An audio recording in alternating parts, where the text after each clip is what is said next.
আসসালামু আলাইকুম। আলহামদুলিল্লাহ, দীর্ঘ প্রতীক্ষার পরে অবশেষে আমরা বৃষ্টির দেখা পেলাম। আমাদের এখানে একেবারে বৃষ্টি নামে না বললেই চলে। এখানকার মাটি একেবারে শুকায় মানে চৌচির হয়ে গেছে। যদিও দেশের বিভিন্ন স্থানে বিশেষ করে সিলেটে বন্যা হয়ে গেছে, অথচ এখানে বৃষ্টিই নামে না। আজকে প্রায় মাসের উপরে হয়ে গেছে যে বৃষ্টি নামেই না। আমাদের বৃষ্টিটা অনেক বেশি প্রয়োজন ছিল। তো দেখলাম যে দুপুরের পরে পুরো আকাশ একবারে মেঘাচ্ছন্ন হয়ে গেছে। মানে বৃষ্টি আসার পূর্বে যেরকম একটা আবহাওয়া থাকে, এটা চমৎকার একটা আবহাওয়া। আপনারা জানেন যে বৃষ্টি আসার পূর্বের যে আবহাওয়াটা, এটা বৃষ্টি আসলে যেরকম একটা অনুভূতি থাকে তার থেকে বেশি ভালো থাকে এটা। তো আমরা সকালবেলা ঘাস কেটে নিয়ে আসছিলাম। তো ওই ঘাসগুলোকে আমরা উঠায় আমাদের ঘাসের যেখানে কাটি সেখানে নিয়ে রাখার চেষ্টা করতেছিলাম। এর কারণ হচ্ছে এই ঘাসগুলো যদি ভিজে যায় তাহলে আমাদের এই ঘাসগুলো কাটতে অনেক সমস্যা হবে। এমনিতেই হচ্ছে আমাদের ঘাস কাটার কেউ নাই, এখন আমাদের নিজেদেরটা নিজেদেরই করতে হয়। তার উপরে যদি এই ঘাসগুলো এখন ভিজে যায়, ভিজে গেলে এগুলো কাটতে অনেক কষ্ট হবে। তাই আমরা একটু শুকনা রাখার জন্য ঘাসগুলোকে আগে থেকেই হচ্ছে আমাদের যেখানে আমরা ঘাস কাটি সেই জায়গায় নিয়ে মজুত করে রাখলাম।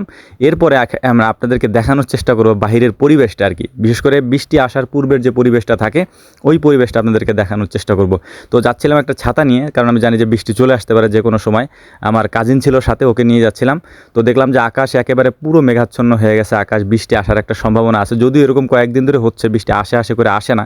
তো আজকে দেখলাম যে আলহামদুলিল্লাহ বেশ ভালো একটা মানে আবহাওয়া দেখা যাচ্ছে, যে বৃষ্টি আজকে হয়তো হইতে পারে। আপনাদের কাছে মনে হইতে পারে যে বৃষ্টি আসবে সেটা নিয়ে এত এক্সাইটেড হওয়ার কি আছে, বাট এটা আমাদের জন্য যে কতটা উপকারী সেটা আপনাদেরকে বলে বুঝাইতে পারবো না। মাটি, বিশেষ করে ঘাসের জমিগুলোর মাটি একেবারে চৌচির হয়ে গেছে ফেটে। এত পরিমাণে হচ্ছে আমাদের এদিকে খরা আর কি, বিশেষ করে মানে বৃষ্টির নামেই না বললেই চলে আর কি। তো আলহামদুলিল্লাহ অবশেষে আমরা দেখলাম যে মানে বৃষ্টি আসার একটা মানে সিস্টেম তৈরি হয়ে গেছে এবং বৃষ্টি গুড়ি গুড়ি পড়তেছে আর কি। তো ওরে বললাম যে চল আমরা এখন বাড়ি চলে যাই আর কি।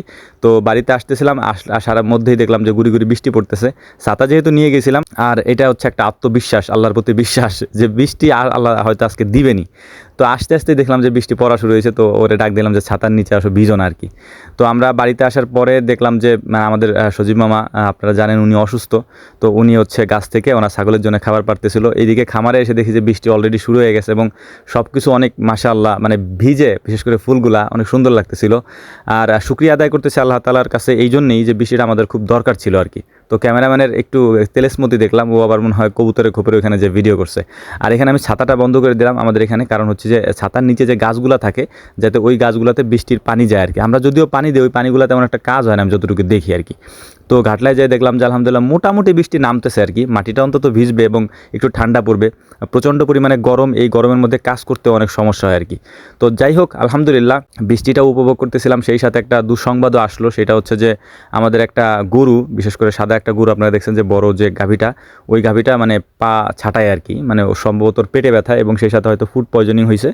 তো প্রাথমিকভাবে আমি যেটা করি সেটা হচ্ছে আদা এবং লবণকে সুন্দর করে পাটায় বেটে, নিজেই করি, বেটে তারপরে একেবারে আমি নিজে করি এই কারণেই, কারণ আমি নিজে করলে বুঝি আর কি কতটুকু পরিমাণে আমার রাখতে হবে, মানে সাবা সাবা হবে নাকি একটু মানে মিহি করে নিতে হবে। তো এই জিনিসটার জন্য মূলত হচ্ছে আমি নিজেই করি। তো আলহামদুলিল্লাহ এটা করার পরে নিয়ে গেলাম গরুর ঘরে নিয়ে যাওয়ার পরে দেখলাম যে আসলে গত 2 দিন ধরে তেমন গোসল টোসলও করানো হয় না। আমি যেহেতু অসুস্থ, আপনারা জানেন যে আমার জ্বর, সে কারণে আমি পানিটা নিতে তেমন একটা ধরি না। আর এই কারণে একটু মানে হেরফের হয়ে যাচ্ছে আর কি, গরুগুলোকে গোসল করানো হয়নি। বাট এখন আমার কিছু করার নাই, গরুটাকে আমি মানে আদা এবং লবণ খাওয়াই দিয়ে তার পরবর্তীতে আমি সন্ধ্যার পরে, এখন যখন আপনাদেরকে মানে বয়স দিতেছে আর কি, তার আগে ওদেরকে মানে আমি আবার যে জাইমোভেট খাওয়াইছি 2 প্যাকেটের। তো এরপরে আলহামদুলিল্লাহ ওকে সুন্দর করে গোসল করাই দিয়েছি ওই রাত্রেবেলায়, সন্ধ্যার পরে, বিশেষ করে মাগরিবের একটু আগে। যদিও বাইরে বৃষ্টি হচ্ছে যে কারণে হচ্ছে আবহাওয়াটা বোঝা যাচ্ছে না। তো মাঝে মাঝে বিদ্যুৎ চলে যাচ্ছে, জেনারেটর আমাদের কেনাটা এখন ফরজ হয়ে গেছে। জেনারেটর লাগবেই আর কি, কারণ বিদ্যুৎ এভাবে চলে গেলে মোটর চালাতে পারি না, গরুকে গোসল করাইতে পারি না। তো যাই হোক আলহামদুলিল্লাহ গরুটাকে গোসল করাইতে আবার দেখলাম যে বিদ্যুৎ আসছে। তো সম্পূর্ণটা ধুয়ে পরিষ্কার করে ওকে রেডি করে রাখছি যাতে ওর কোনো সমস্যা না হয়, আমি যাতে বারবার এসে দেখতে পারি আর কি। পরিষ্কার পরিচ্ছন্ন না থাকলে আমার ভালো লাগে না, বিরক্ত লাগে আর কি। তো আমাদের জন্য দোয়া করবেন। আসসালামু আলাইকুম রহমতুল্লাহ।